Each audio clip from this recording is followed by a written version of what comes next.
December 19, 1944, 11:30 a.m. Verdun, France. The room smells like wet wool and cigarette smoke. Maps cover every wall, their edges curled from weeks of damp air. Red and blue pins bleed across the Ardennes like open wounds. Outside, snow falls in heavy silence, muffling the sound of trucks grinding past headquarters. Inside, the war has just taken a terrifying turn. General Dwight D. Eisenhower stands at the center of the room, hands clasped behind his back. His jaw is tight. The German offensive, what the enemy calls Wachtum Rhein, has torn through the Ardennes Forest with a violence no one predicted. Entire American divisions have been overrun. Roads are choked with refugees, shattered units, burning vehicles. At the center of it all is Bastogne, a small Belgian town. 7 roads converge there like spokes on a wheel. Lose it, and the German Panzer divisions can fan out across the Allied rear. Hold it, and the enemy advance chokes itself. Right now, Bastogne is surrounded.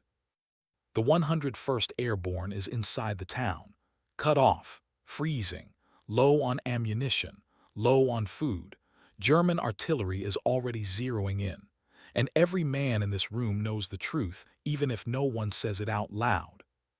If Bastogne falls, the Bulge breaks the Allied front in two. Eisenhower turns from the map. His eyes move across the commanders gathered here, Bradley, Montgomery's liaison officers, corps commanders stiff with fatigue. No speeches, no build-up, just the question. Who can relieve Bastogne? For a fraction of a second, the room is silent.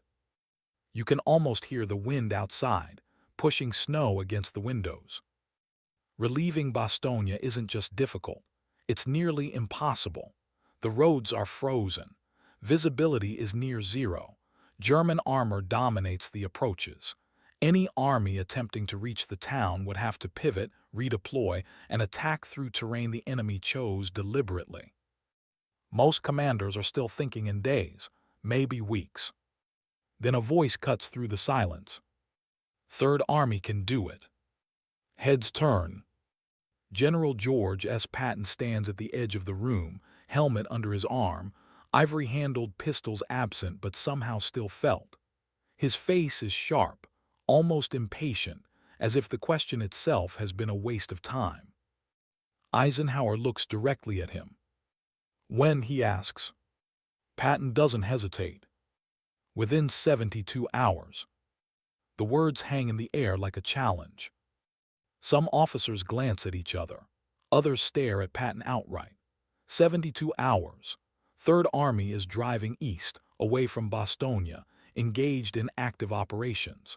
To reach the town, Patton would have to disengage, turn his entire front 90 degrees north, and attack through snow-choked roads against German Panzer divisions at full strength.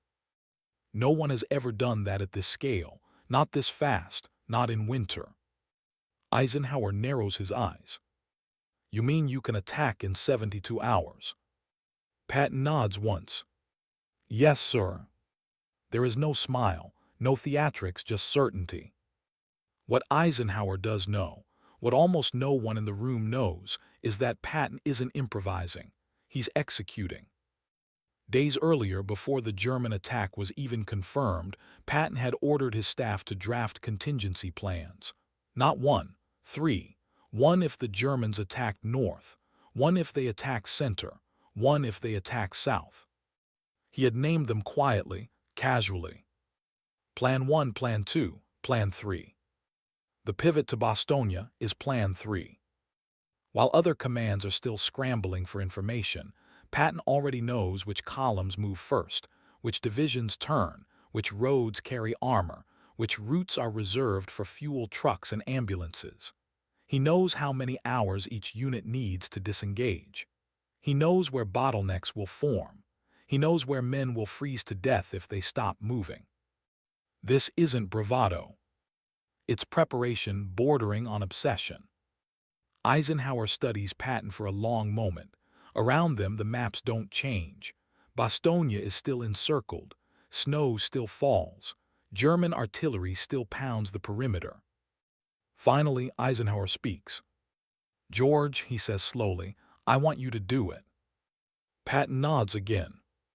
Then Eisenhower adds the line that will echo through the war. "You'll have to do it fast." Patton turns toward the door. "We're already moving." As he leaves the room, officers begin talking at once.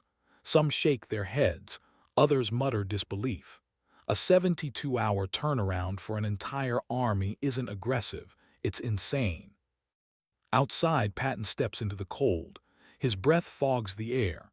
Engines are already idling. Staff officers are running. Radios crackle.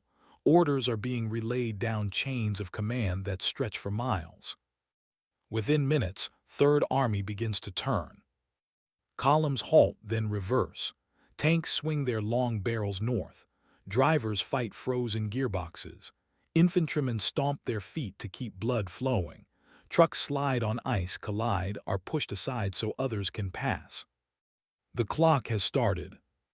And 72 hours from now, either Patton will break through to Bastogne, or his army will freeze, stall, and fail in front of the entire Allied command. As night falls over the Ardennes, snow thickens, visibility drops, and German armor digs in along the roads Patton must take. The question is whether the plan is bold. It's whether it was ever possible at all. The roads south of the Ardennes are already clogged when the orders hit. Not with enemy fire, but with movement. Entire divisions are trying to turn at once. Sherman tanks grind their tracks against frozen asphalt. Half-tracks jackknife on ice. Supply convoys back up for miles. Drivers shout. MPs wave pistols and flashlights, trying to impose order on chaos.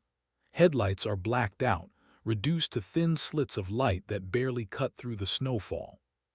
This isn't a maneuver. It's a continental-scale traffic jam in a blizzard. At the front of it all, Patton staff officers are working off grease pencils and maps that are already out of date.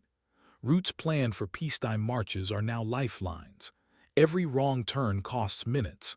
Every stalled truck costs lives. You can feel the cold in your bones. Steel burns your skin. Breath freezes in scarves. Diesel thickens in fuel lines. Men wrap rags around their boots because their socks are soaked and there's no time to dry them. Third Army is not just turning. It's tearing itself loose from one battlefield and forcing its way into another. General Manton Eddy's XII Corps pivots first. Then XX Corps follows. Entire regiments that were facing east at dawn are facing north by nightfall. Artillery units abandon firing positions they built for weeks. Engineers blow bridges they themselves constructed days earlier, simply to clear routes. Nothing about this is clean. Nothing about it is smooth. This is war logistics under violence, weather, and time pressure. Patton moves constantly, jeep to jeep, command post to command post. He doesn't shout, he doesn't posture. He asks questions. How long? How many trucks stalled? Where the fuel choke point? Who's blocking Route N15? Officers give numbers. He gives orders, short, direct, relentless. No speeches. No drama. Just motion. But even with preparation, the reality is brutal. German units are already digging in along the approaches to Bastogne. Kampfgruppen form roadblocks with Panthers and Tigers. Anti-tank guns are dragged into forests overlooking narrow valleys. Mines are laid under snow that looks untouched. And the weather is turning worse.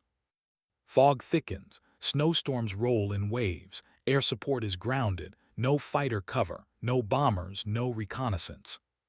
Patton's army is advancing blind.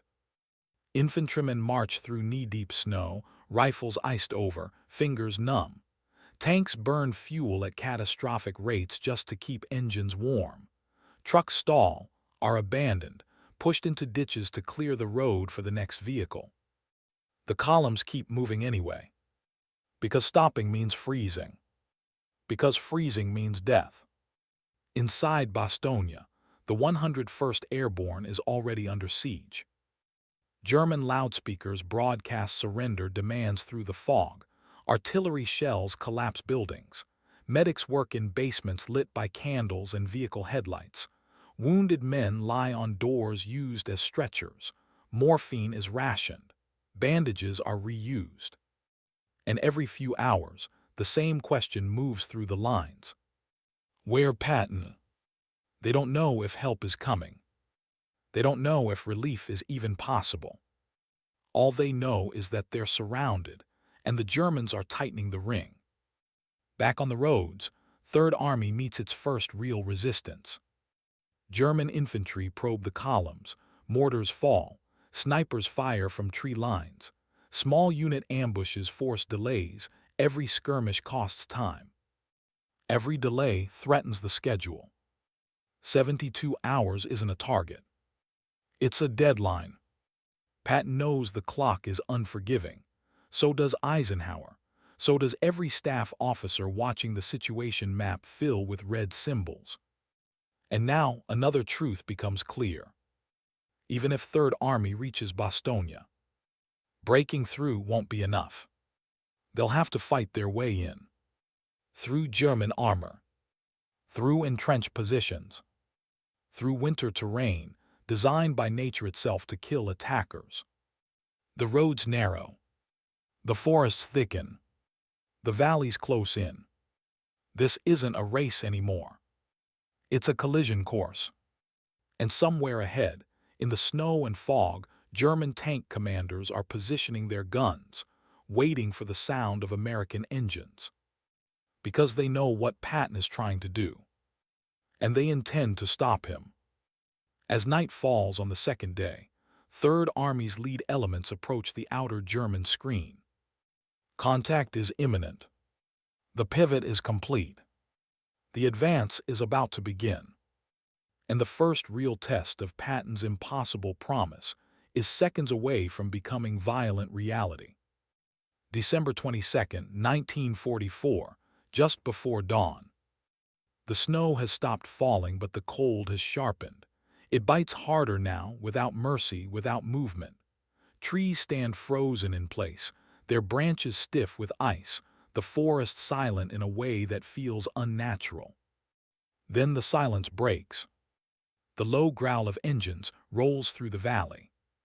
Sherman tanks emerge from the tree line one by one, exhaust plumes hanging in the air like smoke signals. Infantry follows close behind, boots crunching through crusted snow, weapons held tight to chests for warmth. This is the southern approach to Bastogne. This is where Patton has decided to punch. German outposts spot them almost immediately. Flares arc into the sky, burning white against the gray morning. Machine guns open up. Tracer rounds stitch the snow. Mortar shells thud into the frozen ground, sending shards of ice and earth spinning. The lead American units don't stop. They push forward, tanks firing on the move, infantry hugging the armor for cover. Orders are shouted, lost, shouted again. Radios crackle with overlapping calls for artillery that can't always reach through the terrain. The Germans are ready. Panzer grenadiers fall back in disciplined steps, drawing the Americans deeper into prepared positions. Anti-tank guns open fire from concealed slopes. One Sherman takes a hit in the side, bruise up instantly, flames licking through the turret hatch. The column keeps moving. There is no alternative. At a crossroads near Eisenhower, German armor waits. A Panther tank sits hull down behind a rise, its long gun already zeroed. When it fires, the shot rips through the lead Sherman, tearing the turret clean off. The wreck blocks the road. Vehicles pile up behind it. Men dive for cover. For a moment, just a moment, the advance stalls. This is how it ends, some officers think. One blocked road, one strongpoint, one delay too many.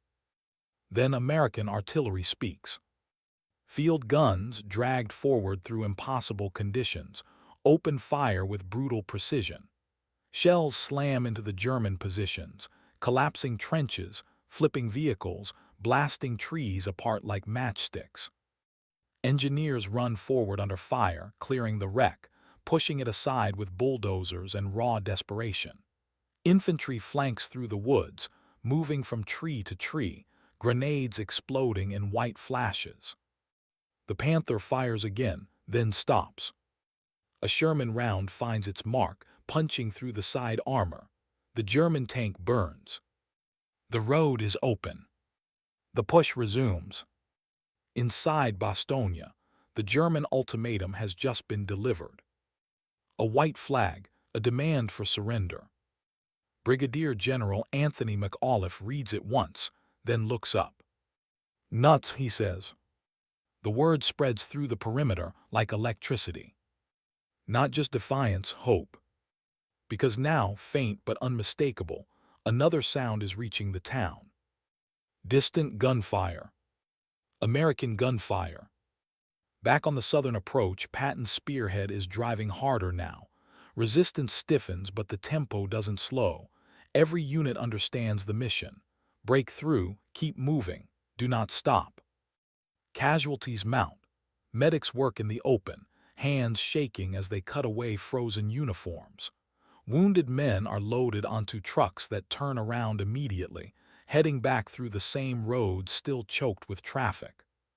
No one rests. No one waits. By late afternoon, the lead elements reach the final German defensive belt. It's thinner than expected, stretched, improvised. The German commanders didn't believe Patton would come this fast. They planned for days. He arrived in hours. At 4:45 p.m., a column from the 4th Armored Division punches through near Eisenhower. A half-track rolls past the last German position and onto the road into Bastogne. Inside the town, paratroopers hear engines. They don't cheer at first. They don't dare. Then they see the white stars on olive-drab steel. Patton has reached Bastogne. The siege isn't over. The Germans will counterattack. The fighting will continue for weeks, but the impossible has happened. 72 hours. An entire army turned, advanced, and broke through in the dead of winter. Back at headquarters, Eisenhower receives the report. Relief column has made contact. He exhales. But even as Bastogne breathes again, another realization settles in. Patton didn't just save a town. He shattered the German timetable. And the consequences of that delay will ripple far beyond the Ardennes. Because now the initiative is shifting. And the war, once again, is about to change direction. The message reaches Supreme Headquarters just after nightfall. Bastogne contact made. For a moment, no one speaks. Staff officers stand frozen over maps still cluttered with worst-case arrows and contingency notes that are now obsolete. The red pins marking German spearheads are still there. The danger hasn't vanished, but something fundamental has changed. Eisenhower reads the report twice. Then a third time. 72 hours. Not 75, not within the week, not once conditions improve. Exactly what Patton promised. Outside, the wind howls through the ruined streets of Verdun, rattling windows that have already survived one world war. Eisenhower steps away from the table and finally allows himself to sit. His shoulders sag, not from relief alone, but from realization. This wasn't luck. This wasn't desperation. This was design. For weeks, Eisenhower had carried the weight of coalition warfare, balancing British caution with American aggression, managing egos as much as armies. Montgomery's methodical tempo, Bradley's steadiness, and Patton, volatile, dangerous, brilliant. The general, everyone worried might go too far. Now Eisenhower sees it clearly. Patton hadn't reacted to the crisis in the Ardennes. He had anticipated it. While German armor smashed forward, Patton had already been mentally turning his army. While others asked if Bastogne could be relieved, Patton had been asking how fast. And speed, raw, violent speed, has just saved the Allied line. In Bastogne, night falls under a sky finally clearing. The clouds break just enough for moonlight to reflect off snow-covered ruins. Supply trucks begin rolling in, headlights off, guided by hand signals and instinct. Ammunition, food, medical supplies, radios. The wounded are evacuated. The freezing begin to warm. The men of the 101st Airborne line the roads, slapping the sides of tanks as they pass. Not cheering, not celebrating. Acknowledging. They know what this took. They know armies don't move like this by accident. German commanders know it too. Intercepts and prisoner interrogations paint a picture of confusion and disbelief. They had counted on time, on weather, on paralysis at the Allied High Command. Instead, Patton has robbed them of all three. Panzer units ordered to exploit breakthroughs are now redeploying again. Fuel shortages worsen. Units meant to press west are forced to face south. Momentum bleeds away with every hour. The Bulge doesn't collapse overnight, but its heartbeat slows. And once it slows, it never recovers. In the days that follow, Eisenhower begins shifting language in his briefings. Where once he spoke of containing the German offensive, he now talks about crushing it. Where caution ruled, confidence returns. The axis of the war has tilted back.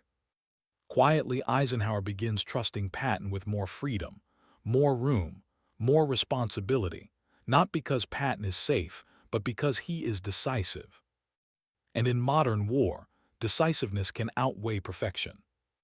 Years later, Eisenhower will reflect on the Ardennes not as the moment the Allies nearly lost the war, but as the moment they proved they could survive anything Germany still had left. Because when the line broke, when the snow fell, when the map turned red, one man had already planned the answer, and one army had already begun to move. The Germans would fight on, the winter would claim more lives, victory was still months away. But from this moment forward, the outcome was no longer in doubt. Patton had done more than turn an army. He had turned the war back in the Allies' favor. And Eisenhower knew it. And